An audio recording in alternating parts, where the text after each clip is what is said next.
یہ امداد المشتاق کا میں حوالہ دے رہا ہوں، صفحہ اس کا جناب والا 45۔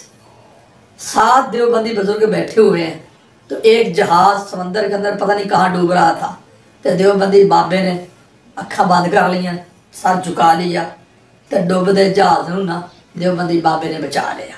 بسم اللہ الرحمن الرحیم۔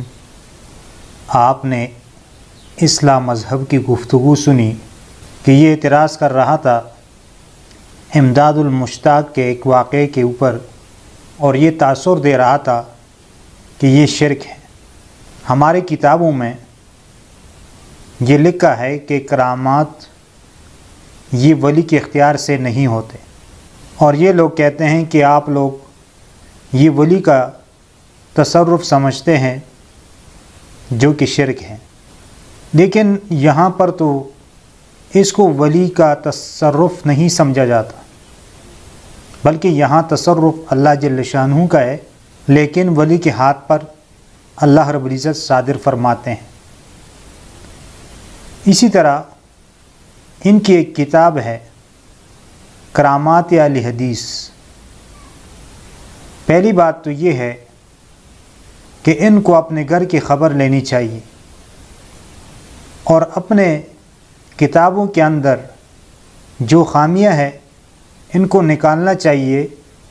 یہ اس سے بہتر ہے کہ دوسروں پر اعتراض کرے۔ یہ پہلے کہتے تھے کہ قیاس کرنا ابلیس کا کام ہے، لیکن آپ فتاوی ثنائیہ اور اسی طرح فتاوی نظریہ، فتاوی ستاریہ اور فتاوی محمدیہ، یہ سب آپ دیکھ لیں، اس میں اکثر و بیشتر مسائل قیاس سے ثابت ہیں۔ اور اسی طرح یہ کہتے ہیں کہ ہم صحیح حدیث کو مانتے ہیں اور دوسروں سے مطالبہ بھی صحیح حدیث کا کرتے ہیں، لیکن آپ ان کی کتابیں دیکھیں، سارے ضعیف احادیث ہیں۔ آپ صلاۃ الرسول اٹھائیں، اس میں نماز کے متعلق جو حدیثیں انہوں نے ذکر کی ہے وہ ضعیف ہے، تو ان کو چاہیے کہ اس میں جو ضعیف روایات ہے اس کو نکال لے۔ تو اسی طرح کرامات یا اولیاء پر بھی یہ لوگ اعتراض کرتے ہیں، اور اسلام مذہب نے بھی یہاں پر یہ اعتراض کیا۔ اب ان کی کتاب سے میں ایک واقعہ ذکر کروں گا۔ یہاں پر یہ کہتے ہیں کہ 7 بندوں نے ایک جہاز کو بچا لیا۔ اسی طرح ان کے ایک بزرگ نے ایک مجرم کو سزا سے بچایا۔ یہ آپ کتاب دیکھ رہے ہیں کرامات اہل حدیث۔ اس کے مؤلف ہیں مولانا عبدالمجید صاحب ہادم سہودروی، اور شاگرد ہیں مولانا محمد ابراہیم صاحب میر سیالکوٹی، اور اس کتاب کو نشر کیا ہے اسلامی کتب خانہ سیالکوٹ نے۔ اس میں کرامات مولانا عبداللہ صاحب غزنوی کے کرامات کے تحت لکھتے ہیں، جو تیسرا کرامت ہے وہ میں آپ کو پڑھ کے سناتا ہوں۔ لیکن پہلی بات یہ سمجھے کہ یہ عبداللہ غزنوی غیر مقلد تھا، اہل حدیث تھا۔ اس کے صفحہ نمبر 28 پر نیچے حاشیے میں دیکھے کیا لکھتے ہیں۔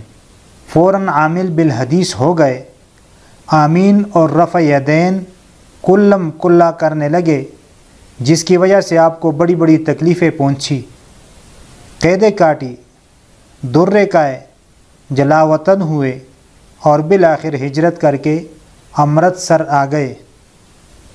اب آتے ہیں اس کی کرامت کی طرف۔ تو صفحہ نمبر 29 پر کرامت نمبر 3 ہے۔ لکھتے ہیں مولانا عبداللہ المعروف غلام نبی الربانی سہدری کا بیان ہے کہ ایک بار شخص نے حاضر ہو کر عرض کی کہ حضور، میرے مجاہدین کو ایک چٹھی بھیجی تھی جو راستے میں پکڑی گئی۔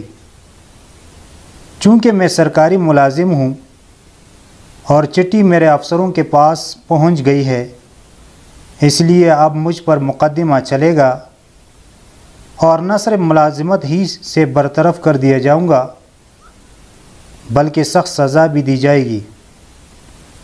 خدا کے لیے دعا کیجئے اور مجھے اس مصیبت سے بچائیے۔ راوی کا بیان ہے کہ میرے سامنے عبداللہ صاحب نے